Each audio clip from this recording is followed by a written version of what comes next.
Hi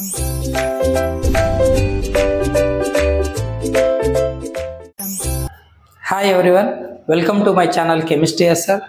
Those who are new here, myself Subbarayudu, I teach chemistry in simple way. If you are interested, keep watching. In today's session, we are going to discuss about two in-text questions related to isomerism in coordination compound. Intermediate second year or 12th class chemistry, coordination compounds is the chapter. ikkada optical isomerism gurinchi previous video lo chusam manamu antakumundu geometrical isomerism overall ga stereo isomerism antam stereo isomerism. ఇప్పుడు ఈ geometrical and optical isomerism పైన రెండు textual examples ఉన్నాయి. ఆ రెండింటిని మనం ఈ వీడియోలో డిస్కస్ చేద్దాం. ఏంటి టెక్స్టువల్ క్వశ్చన్స్ అంటే draw the structures of geometrical isomers of FeNH3 taken 2 times Cn taken 4 times minus. ఇది కాంప్లెక్స్, ఓకేనా? సరే, ఇది అమైనో, ఇది cyano, negative ligand name ends with O, cyano. So cyano సితో మొదలవుతుంది, అమైన్ ఏతో మొదలవుతుంది. దీని నేమ్ ఏంటో తెలుసా?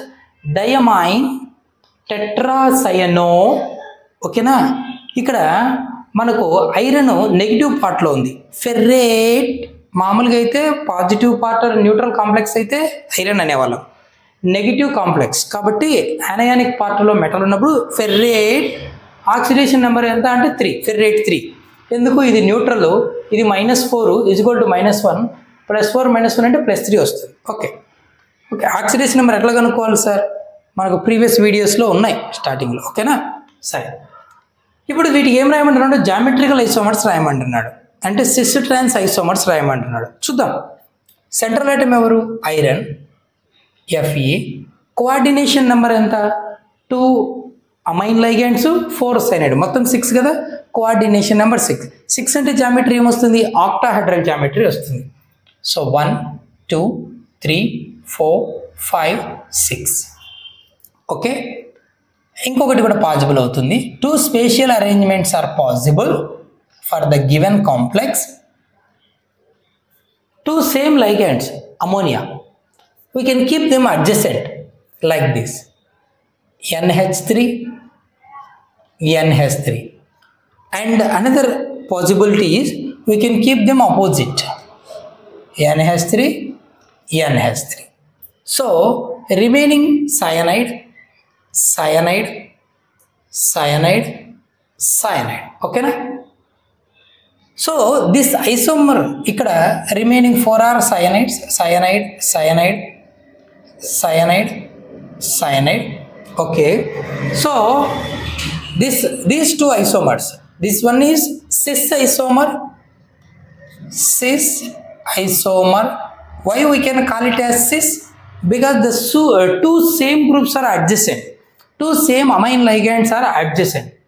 Here 2 same amine ligands are opposite, so we can call it as trans isomer. So trans isomer, okay na? These are the 2 possibilities, ledante 2 different spatial arrangements. Okay, cis isomer, trans isomer, 2 possibilities ఉన్నాయి, అవే geometrical isomers. Okay, done, బాగుంది. Second one ఏంటి? Out of the following 2 coordination entities which is chiral, nothing but optical active. 2 ఇచ్చాను నేను. ఈ కాంప్లెక్స్లో ఎవరు optically active అంటున్నాడు. ఫస్ట్ది సిస్ ఐసోమర్, సెకండ్ది ట్రాన్స్ ఐసోమర్. కాంప్లెక్స్ ఒకటే, chromium 2 chlorines 2 oxalate ions, OX oxalate, C2O4 -2. So oxalate ions 2 ఉన్నాయి, క్లోరిన్స్ 2 ఉన్నాయి. ఇక్కడ కూడా అవే ఉన్నాయి. క్రోమియమే central metal, -3 oxidation state. So same complex but spatial అరేంజ్మెంట్లో variation. One is cis isomer, another one trans isomer. 2 structures వేద్దాం. Chromium is the central atom, total 6 ligands కదా. So geometry octahedral.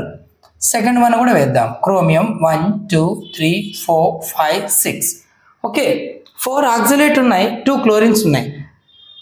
సిస్ అన్నాడు. సిస్ అంటే same groups are adjacent. So chlorine here, chlorine here. Trans అన్నాడు, same groups are opposite, 2 chlorines ఇలా place చేద్దాం. remaining oxalate ion. Oxalate ion is a bidentate ligand, C2O4 -2. ఓకేనా, కాబట్టి మనకు bidentate ligand కదా, bidentate ligand అయినప్పుడు ఏమవుతుంది, మనకి 2 డేటివ్ బాండ్స్ ఫామ్ చేయగలదు. 1 ఆక్సిలేట్ అయాన్, ఈ 2 డేటివ్ బాండ్స్ని అనదర్ ఆక్సిలేట్ అయాన్ ఫామ్ చేసి ఉంటుంది. ఓకే, ఇది ట్రాన్స్. ఇక్కడ సిస్ చూద్దాం, ఈ రెండింటిని 1 ఆక్సిలేట్ అయాన్ ఫామ్ చేస్తే ఈ 2 డేటివ్ బాండ్ని అనదర్ ఆక్సిలేట్ అయాన్ ఫామ్ చేసి ఉంటుంది. So this is cis isomer, this is the trans isomer. Okay, సరే. If you observe clearly, there is the symmetrical arrangement. If you place a plane like this, we can cut into 2 identical halves. 2 identical halves గా విడగొట్టచ్చు. Symmetrical గా ఉంది molecule, కాబట్టి this is not a chiral. ఓకేనా, this is optically active because we can't split into 2 identical halves. Okay, there is no such plane. So this is cis form is optically active. Okay, this is optically active. Trans form is optically inactive. Optically inactive. Previous వీడియోలో మనం దీని గురించి discuss చేసాము. Optical isomerism ఎవరు exhibit చేస్తారు, ఏ conditions ఉండాలి, ఎవరు exhibit చేయరు అనేది. సరే చూస్తే క్లారిటీ వచ్చేది. Hope you understand. Keep watching. That's it for today's video. See you next. Keep watching. Thank you.